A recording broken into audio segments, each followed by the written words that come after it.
How cool is this that we're arriving after dark in Madagascar? This is not cool, dude. I'd much prefer to arrive in the daylight. That's the closest we've ever come to hitting something. They're in small little panga, so they don't have AIS. There's a little village over here. We're on a small island in Madagascar. Oui.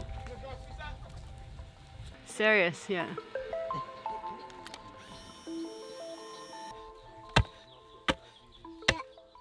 I'm Ben, that's Ashley. Together, we did the unimaginable. We sold everything and then set off on a mission to sail around the world. Civilization. See you later.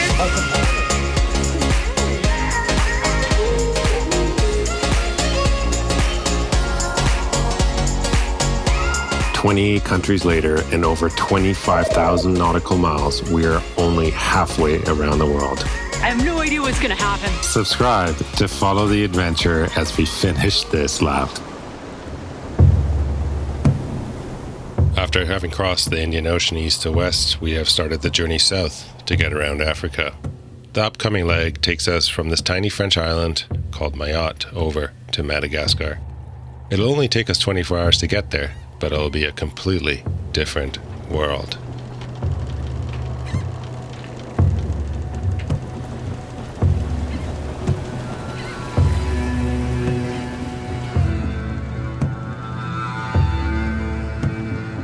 Once there, we'll hop down the coast until we get far enough south to shoot across the Mozambique Channel and continue around the Cape of Good Hope. We're probably going to be offline for 3 weeks, so we've been madly chewing through data. Ben's been uploading 3 videos, well 2 now, 2 extra, one went up yesterday to go out. I've been downloading satellite imagery, maps, all sorts of stuff, cruisers write-ups, accounts, waypoints, everything I can find on where we can stop at islands on our way south. And whew, it's a lot. It worked. It's panicking. We bought all these freaking cards, and maybe it might work for roaming in Madagascar, but we're not sure. It says it includes Madagascar. We have no idea if it'll, we have no idea. But we gotta go because it's about a 30 to 35 hour sail. It is now Late. 11 a.m. and we want to get in before darkness tomorrow. So we're gonna get going. Are you just rummaging? He's a rummager. He's got shoes out.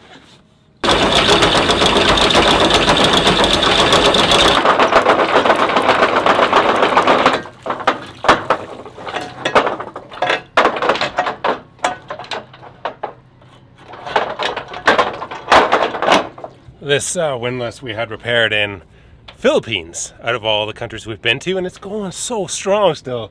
It was the funnest repair job I've ever had, finding that little hole in the wall place where the electrician literally, I think, redid the coils or something. There's something to be said about having a boat that breaks down occasionally. You get to go on adventures in foreign countries.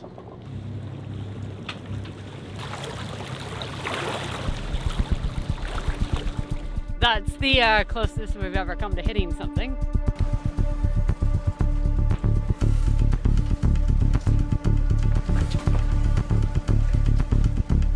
Some of the closest when it's pure daylight and you're being an idiot.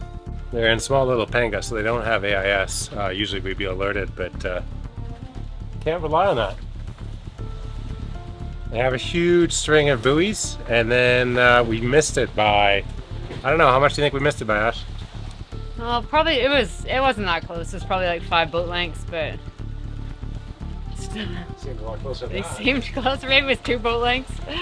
I don't know. It was close. It was close enough. We both jumped. That was scary. Whoa. Ben's doing dishes. I'm not paying attention. So yeah, there's a little bit of fishing, I guess, off the coast of Mayotte. Not a lot, just a little. These guys come in with tuna every day. We see their tuna. They're in small boats out here. It's crazy. Yeah, tough, man. It's tough. So yeah, we're gonna pay a little more attention now. I'm gonna be sitting at the helm for the next few hours, I guess. Oops! I was sitting there looking back and I saw some things float by. That was really dumb of us to not look out front. They looked at us and You're kind of like, what the hell are you doing? Anyways, anyone in front of us, Ash?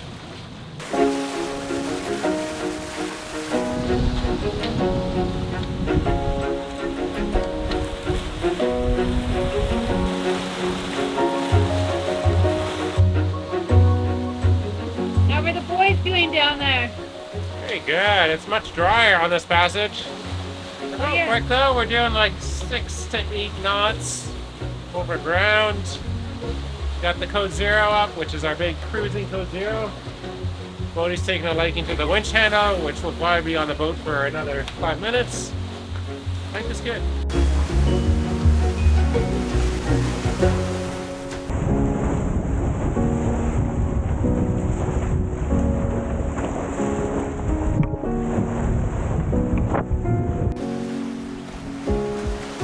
I think the last time we've had a pod hang out with us was on the way from Thailand to Maldives. It's been a while. I think we saw a couple in the Seychelles, but not like this.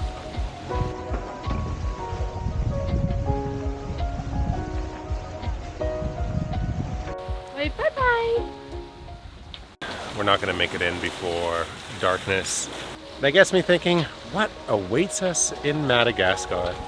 It reminds me of when we were in Papua New Guinea. That was a while ago, before kids, before COVID.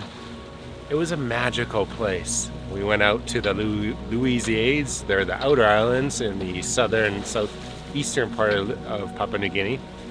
And I don't think I was ready for what awaited us there, which was welcoming villagers, rugged, raw. I want to say poverty, but it's not really poverty. They're poor, but they're subsistence living. I don't know. It's kind of makes me think Madagascar might be kind of like that, which is subsistence living. They don't want to trade for money. They want to barter for goods. It's going to be a magical time. And when we went through Papua New Guinea and the Louisiades, I wouldn't say we did the place justice. My dad was dying at home, and we were trying to motor and sail all the way up to Palau, a place where we could leave our boat and fly back to Canada. Didn't make it in time. Wouldn't say I have any regrets, but it would have been nice to have a last visit with my old father. But this time around, it's a different story. I have kids, same boat, a little bit older, a little bit wiser, not too much smarter, and a little bit of experience under our belts from Papua New Guinea. So we've got our trading goods ready. We have the mindset of interacting with local villagers. We are looking forward to uncertainty, to what awaits us in Madagascar. And as we make our way south along the coast of Madagascar, things are going to get a bit more poor. The south of Madagascar has been having a lot of droughts. There's a lot of famine there.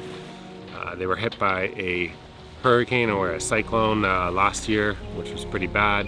Been a lot of climate change or extreme weather down there. So there will be a lot more poverty. We're gonna end up, the southernmost point in Madagascar will be a place called the Barren Islands. It is from reports from previous cruisers from previous years pre-COVID that the Barren Islands has some of the most, I wouldn't say desperate, but some of the most poor fishermen that we will encounter. So looking forward to that, looking forward to what the northern coast of Madagascar has to offer in the first week or two, and then as we make our way south, it'll get more and more interesting.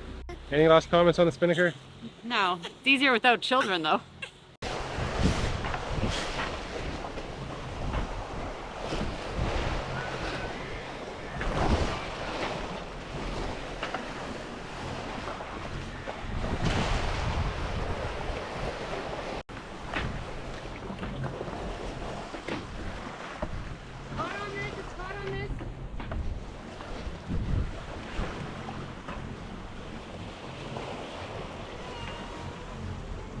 That worked pretty well. Buddy, do you have any sunscreen on? No sunscreen, no life jacket. Get your butt back here. We got little white caps happening all around us. The winds just kind of come up nicely. And this is what they call the sea breeze in Madagascar. They have two breezes that dominate the day, or the day and night. During the day, the land heats up and then is replaced with air from the ocean, which creates a sea breeze, and that's an onshore wind, which we're experiencing right now. And then about midnight, somewhere around there, it'll switch 180 degrees and it'll be a land breeze because the land is cooling off and the ocean is a bit warmer and it reverses. So when you anchor here, you always have to expect to swing 180 during the night. But it's a beautiful breeze. It never gets up more than 15 knots during the day or night. And it's just a diurnal thermal wind. So cool. Love the spinnaker, by the way. It's like the most comfortable sail we have. It just lifts the bows up and just makes us scoot down the wave. Just kind of moves back and forth as the boat sways and the wind shifts. Don't really even have to adjust it. It's awesome. Snowman, the sun was hot that day. So we said let's run and we'll have some fun now before I'm knocked out. You excited for Madagascar? Yeah. Yeah, I'm excited. Just not as many people make it here. Yeah, and I guess what it is the interactions with the locals are more genuine when you go to these off the beaten path places. Then they're not easily accessible by like cruise ships or charter catamarans or whatever it might be. There's not a big mooring space here. So when you meet them, they'll want to trade for things, or you can give gifts, and like it's more genuine. It's nicer, and they have very little. I think a lot of them, so it's kind of nice too. Yeah. I mean, it's not nice. Sorry, that's not the way to say it. But it's more subsistence living. They are happily surviving, not unhappily surviving, and are really grateful for the sort of like clothing gifts usually, and fishing hooks and things that are harder for them to like procure. So it's more of a fun experience in that regard. So I hope we can find that this time. We don't have a lot of stops planned because it's not officially open in all parts. So yeah. We're passing through the lower end of the middle of Madagascar again. The first place we're stopping at is 2 hours away, so we'll arrive after dark, and it's a former maximum security prison. I don't know what shape it's in. I suspect it's quite... I think it's in ruins. In ruins, but yeah, it's a former maximum security prison. So we'll see what we find. There's like some weird story where like some yachty got murdered or something, and then they shut it down. But I have no idea if it was like an inmate that came out and murdered a yachty, or there's a story that people don't go here very often because of this history of this place. And there used to be this big prison on it, but there's still the prison ruins, but they're not functional anymore. Yeah. So we'll go check it out in the morning. We're not planning on spending a lot of time in any one spot because it really is like a transit through, but it is exciting to be able to check out a few of these places.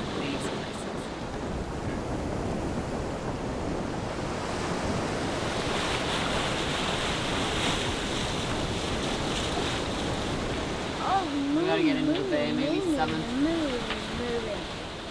We just crossed over this bank here, and we're headed to Nosy Lava.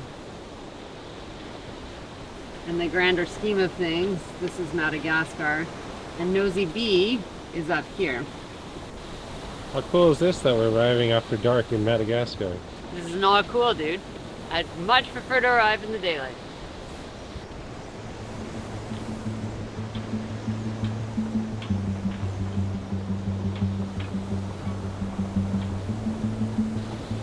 Moon.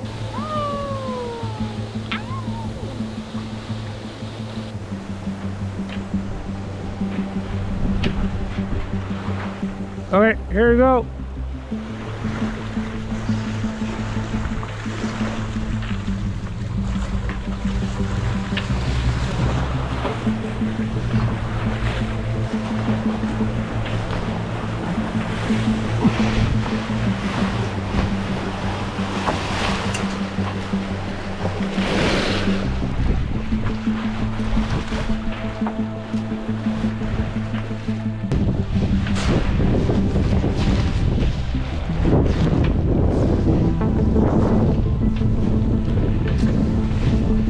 Sails are down. Well, spinnaker. There was only one sail up. The motor in, the rest a little away.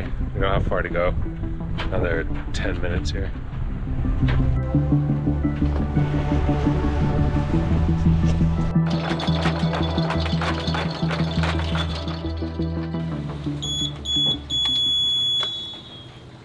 Yeah, Ash, have you smelt outside? It smells like land. It smells like Madagascar land. It smells like sweet but dry. Kind of like you're in the desert, I feel like. It's an interesting smell. It's definitely very unique. Kind of like when we went by Sri Lanka, it smelled very unique and wet and humid and rich, like dirt. It smelled like dirt. Here it smells like dry. But sweet. But sweet. I don't know why.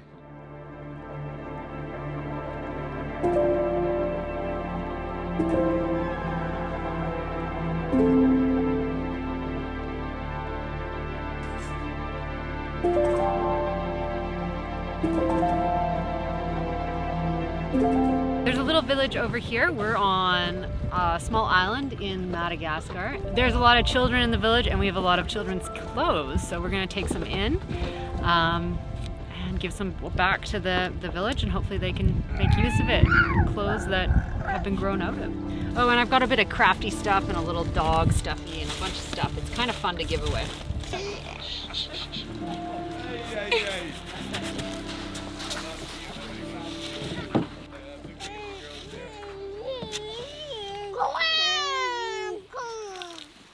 Hey.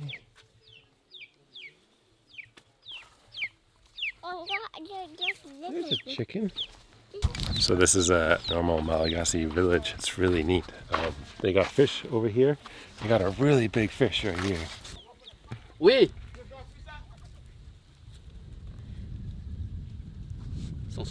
Yeah. Wow. They got dried fish. They got big fish, little fish. Great way to preserve fish, I suppose. They got ducks running around. I'm sure they got chickens. And yeah, they just chill out all day. Little solar panel over here. Great way to live, I think.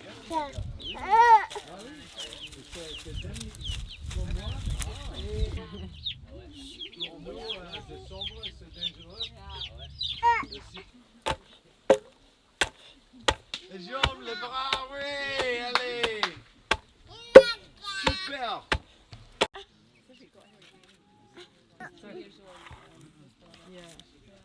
There's an elderly woman here who's not feeling well, and so some people with a little more first aid knowledge than us are trying to help, and it's so hard because we're not doctors, but we know a little bit more, and we want to do everything we can to help out. And we've been in this situation before, and it can be anything from vitamin deficiency to constipation to diabetes to gosh knows what, to a long-term illness that nobody knows. So we try and do the very basic stuff to help if we can. Yeah, serious, yeah. Ça arrive. Ouais.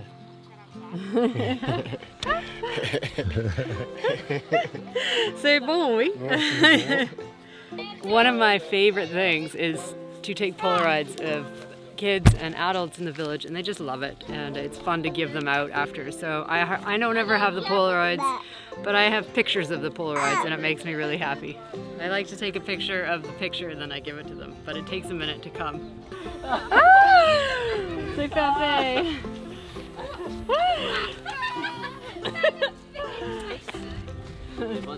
Ça c'est le grand Van Damme, et ça arrive, c'est pas ici.